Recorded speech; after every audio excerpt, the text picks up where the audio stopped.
हौवा online TV तपाईहरुकै सुख दुःखका साथी। कुनै पनि बिरानो स्थलमा नेपाली बाँच्नु भनेको नेपाली कला संस्कृति साहित्य बाँच्नु हो। सेवा हो। हङकङ भित्र यात्रा संग्रह। लेखक कवि तथा पत्रकार क्रान्ति सुब्बा। देश तथा विदेशबाट हौवा अनलाइन टेलिभिजन तपाईहरुकै सुख दुःखको साथी हेरेर बसिरहनु भएको यहाँहरु सबैमा हौवा सेवा हो। यस हौवा अनलाइन टेलिभिजनले विभिन्न विधाका प्रस्तुतिहरू पस्कदै आइरहेको कुरा यहाँहरुलाई सर्वविदित छ। यसै क्रममा हामी आजको एपिसोडबाट हामी हङकङ भित्र छिर्दैछौँ। यानि कि क्रान्ति सुब्बाज्यूको यस पुस्तक आजको बसाइबाट पस्कन गइरहेको छौँ। लेखक क्रान्ति सुब्बाज्यूसँग मेरो औपचारिक परिचय छैन, उहाँसँग मेरो भेट पनि भएको छैन। त्यही पनि मलाई यो उहाँको पुस्तकले, यो उहाँको कृतिले मन छोयो। त्यही भएर आजको बसाइबाट हामीले हौवा अनलाइन टिभीको पर्दामा उहाँको यो हङकङभित्रको शब्दहरू तपाईहरु माझ पनि पस्कने जमर्को गरेको छौँ। यो पुस्तक पढिसकेपछि अथवा यो भिडियो यहाँले अन्तिम एपिसोडसम्म हेरिसक्नु भएपछि तपाईहरुलाई हङकङको नाम कसरी रहनु गयो, हङकङको अर्थ के हो थाहा हुनेछ। धेरैजना नेपालीहरू हङकङमा बसिरहनु भएर पनि धेरैजना नेपालीहरू हङकङ नेपाल हङकङ ओर्दर गरेर पनि हङकङको बारेमा तपाईहरुले त्यति ज्ञान नहुन सक्छ। तर त्यो कौतूहल अथवा त्यो ज्ञान यो पुस्तकले दिएको छ। कुनै समय मरुभूमिमै उजाड रहेको हङकङ अहिले विश्वको तेस्रो आर्थिक रूपमा शक्तिशाली राष्ट्रको रूपमा बनिन्छ। यो किताबले भनेको हङकङमा नेपाली चाप गुराँस र सयपत्री फुल्नु भनेको नेपालीहरूको माया झन् गाढा हुनु हो। यो किताब पढिसकेपछि अथवा यो भिडियो हेरिसकेपछि तपाईहरुलाई चिनिया भाषा पनि धेरै आउँछ भन्ने मैले विश्वास लिएको छु। किनकि यो पुस्तकमा धेरै ठाउँ चिनियासँग वार्तालाप भएको पनि छ र हङकङको चोकको नाम पनि थाहा हुन सक्छ तपाईहरुलाई यो किताब पढिसकेपछि। मेरो पनि हङकङ जाने सपना थियो। सत्यकला राईज्यूले गीत भए जस्तै तिमीलाई हङकङ पुर्यायो आइडी कार्डले भन्नुभए जस्तै धेरैलाई हङकङ पुर्यायो होला आइडी कार्डले, धेरैलाई हङकङ पुर्यायो होला पासपोर्ट भिसाले र धेरैलाई हङकङ पुर्यायो होला एरोप्लेनले। तर मलाई चाहिँ हङकङ पुर्यायो यही पुस्तकले। यस पुस्तकका लेखक क्रान्ति सुब्बाज्यूलाई म नमन गर्न चाहन्छु, सेवा गर्न चाहन्छु। किनकि यो पुस्तक यति मजाले खिच्नु भएको छ कि यो एउटा प्रतिभा हो। यसलाई एकदम मेहनतले बुनिएको छ। अथवा यसको म शब्दमा यो पुस्तक बारेमा शब्दमा म बनाउन सक्दिनँ। म धेरै नबोलिकन यस पुस्तकभित्रै छिर्न चाहन्छु। यो पुस्तकलाई क्रान्ति सुब्बाज्यूको यो पुस्तकलाई वाचन गर्दै हुनुहुन्छ यस हौवा अनलाइन टेलिभिजनका कार्यक्रम प्रस्तुता खुसु राईलाई यस कार्यक्रममा स्वागत गर्दै म चाहिँ भित्र जान चाहन्छु। यस हङकङभित्र सेवा हौवा नमस्कार, म खुसु राई सदाझै हौवा अनलाइन टिभीमा उपस्थित भइसकेको छु। आज म फरक विषय लिएर उपस्थित भएको छु। क्रान्ति सुब्बाले लेख्नु भएको हङकङभित्र नियात्रा संग्रह लिएर आज म उपस्थित भएको छु। र हङकङभित्र नियात्रा संग्रह नै किन खुसु राईले किन पढ्दैछन् तपाईहरुलाई पनि कौतूहलता लागेको छ होला।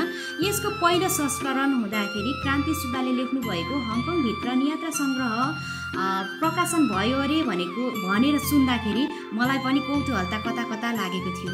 यस बुकलाई अध्ययन गर्नलाई मलाई एकदमै उत्सुकता थियो। हङकङभित्र चाहिँ के रहेछन् त, हामी नेपालमा बस्छौँ के रहेछन् त हङकङभित्र भन्ने मलाई एकदमै कौतूहलता जागेको थियो। यो मेरो हातमा परेको छ र मैले पढिसकेको छु। र यहाँभित्र के छन् त हजुरहरूलाई पनि चासो र उत्साह छ भने प्रत्येक शनिबार हप्ताको साँझ 5 बजे पश्चात हौवा अनलाइन टिभीमा हाम्रो हङकङभित्र नियात्रा संग्रह वाचन गर्नेछु म। र मलाई सुनेर अन्तिमसम्म यो बुक सकिन्जेलसम्म हजुरहरूले साथ दिनुहुन्छ भन्ने मलाई पूर्ण आशा छ। र आउनुहोस्, हङकङभित्र नियात्रा सङ्ग्रहका महत्त्वहरू के हुन्, किन हङकङभित्र नियात्रा सङ्ग्रह नै म वाचन गर्दैछु, तपाईँहरूलाई एउटा उत्सुकता पनि लागेको छ होला। हेरौँ यहाँ के छन् त, म हजुरहरूलाई एक एकवटा खेसराहरू पढेर सुनाउने छु। र हङकङभित्र नियात्रा सङ्ग्रह लेख्नुभएको छ र क्रान्ति सुब्बा लेखक, अघि मैले भनिसकेँ, उहाँको तस्बिर हङकङभित्रका नियात्रा सङ्ग्रह लेखक हुनुहुन्छ उहाँ। र यो पहिलो संस्करण भएको छ 2076 साल असारमा चाहिँ पहिलो संस्करण भएको छ। र उहाँले लेख्नु भएको छ समर्पणमा छ अस्तित्वका रचनाकार यदि छन् भने उनै प्रति समर्पित लेख्नु भएको छ। र आभारमा धेरैजनाको नाम छ, मैले त्यो पढ्न चाहिनँ। र प्रार्थनमा छ एउटा विचारग्रस्त खोपडी जहाँ अगणित विचारको ज्वारभाटा चल्छ। वैचारिक ज्वारभाटाको प्रकोपबाट एउटा विशिष्ट रचनाले प्रकट हुने अवसर पाउँछ हङकङभित्र। हङकङ अर्थात् मेरो दोस्रो नेपाल, जसलाई नियतिले मेरो कर्मभूमि बनायो। कुनै बेला कहिले सूर्य नअस्ताउने देश बेलायतको स्वामित्वमा हङकङ रहेको बेला एउटा गोर्खा पल्टन आउँदा इतिहासमा गोर्खा पल्टनको अस्तित्व मार्फत अङ्कुरित गोर्खा वंशको श्रीवृद्धि हङकङमा जारी नै छ। यस मानेमा कर्मभूमि हङकङबारे 2-4 शब्द कोर्नुलाई मैले आफ्नो कर्तव्य ठानेको छु। यस पुस्तकमा मैले हङकङ लेख्न खोजेको हो, तर अन्य कुरा पनि प्रसङ्गवश थोपरिएका छन्। जीवन यसरी जिउँछु भन्नु, तर जीवन अर्कै घट्नु जस्तो कुरा रहेछ लेख्नु पनि। यथार्थकृत कल्पना यस्तै हुन्छ क्यार। हङकङको भूगर्भ खोताल्दा पृथ्वीकै गर्भ पनि छिटपुट उत्खनन भएको छ। पृथ्वीमा घटित जीव विकासको इतिहासलाई बहुमुखी कोणबाट हेर्ने प्रयास गरिएको छ। अस्तित्वलाई आध्यात्मिक र वैज्ञानिक विश्लेषणको कसौटीमा घोटेर आफ्नै किसिमको सर्वतत्व सिद्धान्त थ्योरी अफ एभ्रिथिङ निकाल्न पाठकवर्गलाई उद्वेलित गराओस् भनेर तत् विषयमाथि गरिएका केही विचारोत्तेजक टिप्पणीहरूलाई पनि समेट्ने प्रयास गरेको छु। आफ्ना उर्वर र सृजनशील वंशहरू प्रवास पलायनमा खपत भएको नियतिलाई पचाउन बाध्य एउटा देशभक्त नेपालीको मन घरिघरि फरक तरिकाले दुख्दो नै रहेछ। देशभित्रै बसेर केही गर्न नसकेकोमा तिनै दुईद्वारा उत्सर्जित मिश्रित आवेगको मन्थनबाट उत्पन्न एउटा वस्तु अर्थात् नियात्रा सङ्ग्रह हङकङभित्र समयान्तरमा भए पनि प्रस्तुत गर्न पाउनु मेरो अहोभाग्य नै हो भन्छु। अब प्रान्त यस कृतिको पहिलो र अन्तिम व्याख्याता पाठक नै हुन् भन्ने बाणीका साथ कलम बन्द गर्दछु। क्रान्ति सुब्बा दोस्रो पेजमा लेख्नुभएको छ। र शुभकामनामा पनि म पढेर सुनाउँछु। नेपाली संस्कृतिमा वाचन इतिहास निकै पुरानो हो। यो हाम्रो सभ्यता सँगसँगै विकसित हुँदै आएको परम्परा हो। यो प्राचीन हुँदाहुँदै पनि लोकप्रिय छ। अझ वाचनको हाम्रो शैली अत्यन्तै रोमाञ्चक र मनोविनोदपूर्ण पनि छ। त्यसकारण यो आजसम्म पनि जीवित छ। हामी हरेक दोस्रो नेपालीहरू वाचन कला निपुण छौँ भन्दा पनि हुन्छ। बुझ्दै हुनुहुन्छ होला। नेपाली वाङ्मय नियात्रा लेखन एउटा महत्त्वपूर्ण अङ्ग हो। विद्यमान यथार्थलाई सुरुचिपूर्ण तरिकाले प्रस्तुत गर्नु नियात्राको विशेषता हो। यसले पाठकलाई रोमाञ्चक तरिकाले विषयमा प्रवेश गराउँदै गम्भीर यथार्थ र गुट सूचनासम्म पुर्याउन सक्छ। बेलायती सेनामा कार्यरत गोर्खालीहरूको पौरख र पसिना परेको हङकङसँग नेपालीहरूको नजिकको साइनो छ। आज पनि त्यहाँ नेपालीहरूको सङ्ख्या उल्लेख रूपमा रहेको छ। धेरै नेपालीहरूको हङकङ आउजाउ बाक्लै रहने गरेको छ। प्रस्तुत पुस्तकले हङकङको उत्पत्तिकालदेखि हालसम्मको विकासक्रमका साथै त्यहाँको जीवनशैली नेपालीहरूको आस्था आदिको सविस्तार वर्णन गरिएको छ। हङकङमै रहेर पनि कतिपयलाई ती इतिहास र भूगोलको बारेमा जानकारी नहुन सक्छ। अत पुस्तक हङकङबारे रुचि राख्ने सबैलाई रुचिकर लाग्न सक्छ। मलाई त रुचि जागेको थियो, हजुरहरूलाई लाग्छ लाग्दैन कृपया यो सुनेर प्रतिक्रिया दिन नभुल्नुहोला। मलाई एकदमै उत्साह थियो, के छ त हङकङभित्र, हामी नेपालभित्र छौँ र नेपालभित्र रहँदै गर्दा पनि हङकङभित्र के छन् त, हङकङभित्र कस्ता कस्ता चिजहरू रहेछन् त, यात्राहरू कस्ता कस्ता गर्नुपर्ने रहेछ र कस्तो कस्तो त्यहाँको विशेषता र महत्त्व रहेछ, त्यो बुझ्ने मौका मैले पाएको छु यो किताबबाट। र हजुरहरूले पनि पक्कै पनि यस वाचनमा यो अन्तिमसम्म मैले वाचन गर्दाखेरि हजुरहरूले सुनेर यसका विशेषताहरू र महत्त्वहरू थाहा पाउन सक्नुहुनेछ। र हौवा अनलाइन टिभीलाई सधैँ हेरिदिनु होला।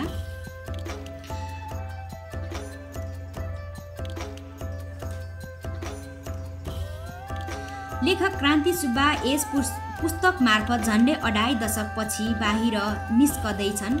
उनी मूलत कवि तथा पत्रकार समेत हुन्। निकै लामो समयको गुप्तवासपछि उनी एउटा कृतिसहित पर्दापण हुन लागेको यस घडीमा उनीसँग सहकारी गर्ने अवसर जुरेको छ। यसका लागि उनीप्रति हार्दिक आभार व्यक्त गर्दछौँ। कृतिको सफलताको शुभकामना। विषयमा जाउँ। विषयमा कमा छ प्रार्थना, अघि मैले पढेर सुनाइसकेँ हजुरहरूलाई।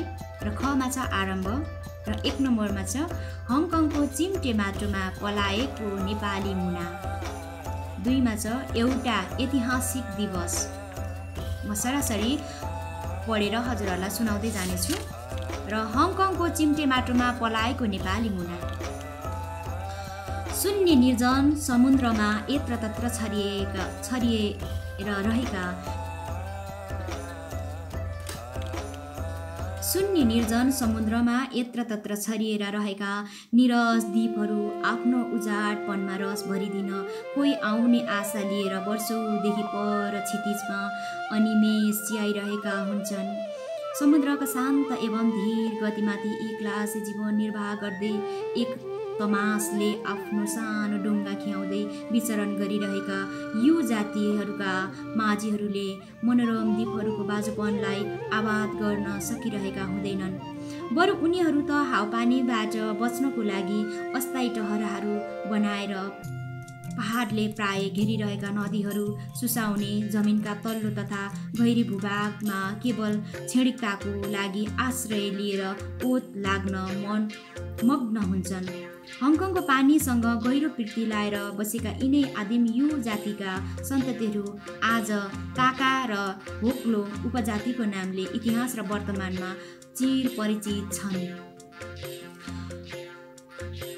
हङकङले आज हासिल गरेको आधुनिक विलासपूर्ण आलिसान महलहरूले पनि आखिर तोका र हुक्लोहरूको छातीमा पानीप्रति उम्रिएको आसिम मायालाई टुक्र्याउन ढकमक्क फुल्ने सुनखरी झैँ जिउँदो किंवदन्तीको रूपमा आज हामी समुद्रको किनारमा अद्यावधि ढुङ्गे जीवनभित्र रमाइरहेका ताका र होक्लोहरूलाई भेट्दछौँ।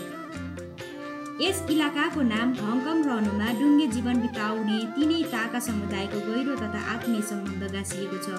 हङकङ शब्दको उत्पत्ति यस प्रदेशमा कुनै बेला प्रचुर उत्पादन हुने धूपसँग सम्बन्धित रहेको छ। हङ क्याटोनिज उच्चारण हयङको अर्थ सुगन्धित अथवा खुसबुदार र कङको अर्थ नैकाश्रय अथवा बन्दरगाह हो। उत्तरी भियतनामबाट ल्याएको श्रीखण्डका गाछीहरू हङकङ वरिपरिका धरतीमा खुब सकिएर मौलायो। उब्जनीकर्ताहरूले त्यसबेला हङकङको तटीय इलाका वरपर रोपिएका रुखहरू काटेर चिम्सा चुइमा इकट्ठा गर्ने गर्दथे र हालको हङकङ द्वीपमा पर्ने सेक पाइवान एवर्डिनमा डुङ्गाहरूद्वारा ढुवानी गरी लैजान्थे। त्यसपछि त्यहाँबाट ठुला ठुला डुङ्गाहरूमा भारी लगाई कान्टोनभित्र बाहिर निर्यात गर्ने कार्य गर्दथे। आजभोलि श्रीखण्डको व्यवसाय गर्ने प्रचलन हटिसके तापनि सन् 1368-1644 मिङ वंशले यस उद्योगको चरम समृद्धिको सीमासम्म पुर्याउन सफल भएको थियो। हङकङ वास्तवमा एबरडिन नैकाश्रय स्थित सेक पाइवान घाँटी बाईको सट्टामा प्रयोग गरिने पर्याप्त नाम हो। कुनै कालमा उक्त खाडीको पूर्वपट्टिको अन्तिम भेगमा सानो गाउँ थियो जसलाई हङकङ भनिन्थ्यो। यो गाउँ त्यो बेला एक विशेष किसिमको बहुमूल्य श्रीखण्ड पैठारी गर्ने एक मात्र स्थलको रूपमा स्थापित थियो। हाल हङकङ द्वीपमा पर्ने एबरडिन नेपाल पहिलो चोटि पाइला टेक्ने बेलायती समुद्री यात्रीले त्यहाँका स्थानीय डुङ्गे मानिसहरूको जनजीव्रोद्वारा उच्चारण गरिएको शब्दलाई बोल्ने क्रममा भुलवश हङकङ भनी पठाए र आज क्याटोनिज भाषाहरूमा हङकङ भनी उच्चारण गरी बोलिने शब्द अङ्ग्रेजीकरण गर्दा हङकङको रूपमा संसार प्रसिद्ध हुन गएको हो। आज पनि एडविन वनलाई क्याटोनिज भाषा हङकङ चाइ फुच्चे हङकङ भनेर चिनियाहरूले सम्बोधन गर्नु भनेको नै हङकङ शब्दको ऐतिहासिक सम्बन्ध एबरडिन नैकाश्रय वा सेक पाइवान खाडीसँग स्पष्टसँग गाँसिएको छ भन्ने तथ्य प्रमाण पुष्टि हुनु हो। त्यस बेला ताका समुदायका डुङ्गे मानिसहरूको बाहुल्यता कायम रहेको थियो। हङकङको बाजभूमिलाई सर्वप्रथम सुङ वंश 1960 र 1279 को रजगज चीनमा कायम रहँदा उत्तरी प्रदेश ग्वाङ्डोङ हाल क्यान्टोनबाट भित्रिएका क्यान्टोनी भाषी पुन्ते वा पुन्टी रैथाने भनेर सम्बोधन गरिने कृषक सम्प्रदायको हातबाट आवाज गरियो र त्यसपछि 17औं शताब्दीमा प्रवेश भएका हाक्का पाहुना सम्प्रदायले आदिवासीको कार्यमा थप योगदान पुर्याए। इतिहासका कालखण्डहरूमा हङकङ पटकौँ अवहेलना शिकार हुन पुग्यो। ग्वाङ्डोङ प्रदेशको दक्षिणी किनारमा झुन्डिएको प्रायद्वीपसँगै छरिएर रहेका द्वीपहरू आजको हङकङमा परिणत हुनु अगावै मचु साम्राज्यको लागि त एक पाएक नपर्ने दुर्गम एवं उपस्थित कोप्चो सिद्ध हुन पुगेको थियो। जुन बेला यो क्षेत्र केवल हत्केलामा अटाउन सक्ने छरिएर रहेका कृषक र माझी समुदाय साथै मचु अधिकारीहरूबाट बच्न लुकेर बसेका सामुद्रिक लुटेराहरूको बसोबासले भरिएको थियो। 18औं शताब्दीको पूर्वाधारमा क्यान्टोनबाट सुरु भएको हङकङको आधुनिक इतिहासले सन् 1841 मा पुगेपछि नयाँ कोल्टे फेर्दछ। बेलायती विस्तारवादी सैन्य दलले अफिम युद्धको सिलसिलामा पोकिङमाथि दखल पुर्याउन आँटेपछि चिनियाहरू वार्ता गर्न मन्जुर हुन्छन् र वार्ता क्यान्टोनमा गर्ने तय गरिन्छ। तर बेलायती विदेश मन्त्रीको आदेश बिनै चीनसँग आवश्यक सम्झौता गरी हस्ताक्षर गरिनु पूर्वको अनिर्णायक घडीमा तत्कालीन बेलायती व्यापार नायक चार्ल्स इलियटले 25 जनवरी 1841 का दिन हङकङ द्वीपमा उत्रिएर हङकङ अब उपरान्त संयुक्त अधिराज्य बेलायतको उपनिवेश भएको दाबी गर्दै अधीनस्थ स्थलमा बेलायती झण्डा गाड्छन्।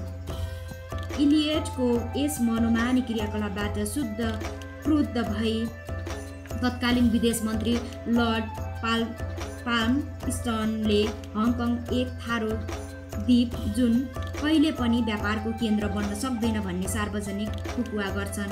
यसरी कामै नलाग्ने उजाड टापुको प्राप्तिमा उत्तरदायी रहेका इलियटको दूरदर्शितालाई इतिहासमा कहिले स्वीकार गरिएको छैन र उनको सम्झना स्वरूप हङकङको कुनै गल्ली वा भवनहरूको उनको नामबाट राखिएको छैन। बेलायती स्वामित्वमा पूर्ण रूपमा विलिन भए पश्चात पनि हङकङले बारम्बार घृणाको पात्र भएर बस्नु परेको थियो। याङ्जी नदीको मुखमा पर्ने साङ्घाई इलाकालाई अन्तर्राष्ट्रिय खुल्ला बन्दरगाहको रूपमा मान्यता दिने सन्धि सम्पन्न भएपछि उक्त स्थान हङकङको दाजुमा ज्यादै र जीवन उपयोगी हुन पुगेको थियो। पर्यटकहरूको दृष्टिमा सन् 1920 र 1930 तिर त झन हङकङ एक पट्यार लाग्दो स्थानको रूपमा गणना भएको थियो। दोस्रो विश्वयुद्धताका जापानिजहरूको बर्बर कब्जामा रहँदा हङकङ असाध्य अवहेलनाका जाँतोमा पिल्सिन पुग्यो। 1949 मा भएको चिनिया समाजवादी राज्य क्रान्तिले भने हङकङलाई अन्ततोगत्वा आफ्नो मौलिक अस्तित्व ग्रहण गर्नमा अहम भूमिका खेलेको बुझ्न सकिन्छ। तत्कालीन राज्य क्रान्तिले थुप्रै चिनिया धनाढ्यहरूलाई शरणार्थीको रूपमा हङकङ भित्राउँदछ। त्यसले अर्को वर्ष चिनिया क्रान्तिकारी सरकार संयुक्त अधिराज्यको विरुद्ध कोरियाली युद्धमा होमिन पुग्दछ। फलत चीनसँग पश्चिमहरूको व्यापार सम्बन्ध टुट्न पुगेपछि युरोपेलीहरूको ध्यानाकर्षण बेलायती उपनिवेश हङकङमाथि केन्द्रित हुन पुग्दछ र यस घडीबाट हङकङको अत्याधुनिक विकासका पाइलाहरूले क्रमशः फड्को मार्न आरम्भ गर्दछ। सभ्यताको जननी रोम आफै एकै दिनमा नबनेको भने झैँ हङकङले पनि आजका गर्विला भव्य उपलब्धिहरू हासिल गर्न अगावै अतीतका शताब्दीहरूमा धेरै प्राकृतिक विपत्ति र अनगिन्ती इतिहासपूर्ण अँध्याराले भरिएका रातहरूसँग सामना गर्नु परेको थियो। विपन्न आस्थामा जन्मिएका हङकङले आफ्नो गरिबीको खाडललाई पुर्ने दरमियानमा वास्तवमा अपरिमित पैमानाको परिश्रम र मेहनत खर्चेको छ। केवल 3000 जनसङ्ख्या मात्र बोकेको शून्य माछा मार्ने ठाउँभन्दा परतिर नहेरेको हङकङ द्वीपलाई 1841 उपरान्त अङ्ग्रेजहरूले आबाद गरी बसोबास गर्न थालेपछि भने यहाँ छरिएर रहेका माछा मार्ने माझी र कृषक समुदायको एकलासे सुसुप्त सिर्जनापन असाधारण परिवर्तन आई जीवनशैली नै कायापलट भएको यथार्थ ताजुब लागेर आउने गर्दछ। 12औं शताब्दीमा पायुसान भाइयेसान नामक एक चमत्कारी कविले एक दिन अद्भुत ढङ्गले झलझली बढिरहेको हङकङलाई देखेपछि आफ्नो कवितामा लेखेका थिए। ताराहरूको आतिथ्यले सजिएको कुनै एउटा गाढ रातमा 10,000 जहाजहरू नैकाश्रयभित्र आवाज जावाज गरिरहेका हुन्छन्। कालद्रष्टा कविको उक्त कथन 1980को दशकको उत्तरार्धमा आएर भने हुबहु चरितार्थ हुन पुगेको वास्तविकतालाई हामी देख्न पाउँदछौँ। आजको विश्वमा आर्थिक रूपले सबभन्दा शक्तिशाली मुलुक संयुक्त राज्य अमेरिका हुन पुगेको छ भने दोस्रो स्थान सिङ्गापुरले ओगटेको छ र तेस्रो स्थानमा हङकङ नाम आउँदछ। ऐतिहासिक कालदेखि नै सुदूर पूर्वी व्यापारिक मार्गको एकमात्र निर्विकल्प स्थान ओगट्न सक्षम हुनुलाई नै हङकङको अपार सफलताको मानक मानिन्छ। बेलायती साम्राज्यको इतिहासमा सबैभन्दा सफल उपनिवेश सिद्ध हङकङको एउटा लघु उपभोक्ताको रूपमा आज नेपाली समुदाय पनि विकसित भइरहेको छ। प्राचीन चिनिया परम्परामा गहिरिएर बगेको पूर्व र पश्चिम पुरातनमा र आधुनिकताको उच्चतम सङ्गम थलो हङकङका महासागरीय उत्पत्यका कान्लाहरूमा नेपाली चाप गुराँस र सयपत्री उम्रनु स्वयं आफैमा एउटा गौरवान्वित हुने विषय हो। वफादारीताको एकमात्र अर्याय गोर्खाहरूले कुनै समय यहाँ आफ्नो वीर छरेर गएका थिए। परिणत आज तिनै वीर गोर्खालीका बिउहरू हङकङको चिम्टे माटोमा गाँजिएर उम्रन थालेका छन्। बहुराष्ट्रिय बहुसांस्कृतिक बहुधार्मिक सहर हङकङमा थपिएको अर्को एउटा नवीन सांस्कृतिक आयामले एउटा थप पूर्णता प्रदान गर्न सहयोग पुर्याउने कुरामा हामी आशावादी हुनुपर्दछ। कुनै पनि बिरानो स्थलमा नेपाली बाँच्नु भनेको नेपाली कला संस्कृति साहित्य जीवित रहनु हो। नेपाली कला साहित्य र संस्कृति खास नौरी हिँडेको मानिसलाई सायदै नेपाली भन्न सकिएला। त्यसैले नेपाली साहित्य कला संस्कृतिले जगेर्ना खातिर कर्तव्य परायण भई गम्भीर उत्तरदायी वहन गर्ने चुनौतीलाई काँध हालेर समाजका स्रष्टा एवं पथ प्रदर्शकहरू स्वार्थरहित ढङ्गले आहुत्रताका लागि समाजका स्रष्टा एवं पथ प्रदर्शकहरूका स्वार्थी ढङ्गले आहोरात्र लागि परेमा सीमा पारी दूर एका देशमा उम्रिन खोजेको नेपाली समुदाय रूपी मुनाले स्वतन्त्र रूपले सविस्तार झागिन पाउने अवसरका ढोकाहरू क्रमशः खुलिँदै जाने सम्भाव्यताको प्रबलतालाई त्यति सजिलो नकार्न सकिँदैन। आज म हजुरहरूलाई यति नै वाचन गर्दैछु र फेरि पनि हाम्रो दोस्रो अध्याय छ एउटा ऐतिहासिक दिवस। फेरि अर्को एपिसोडमा तपाईँ हामी नै भेटघाट हुने नै छौँ। अहिलेको लागि बिदा दिनुहोस्। हस्त नमस्ते सेवा होवा शुभरात्रि।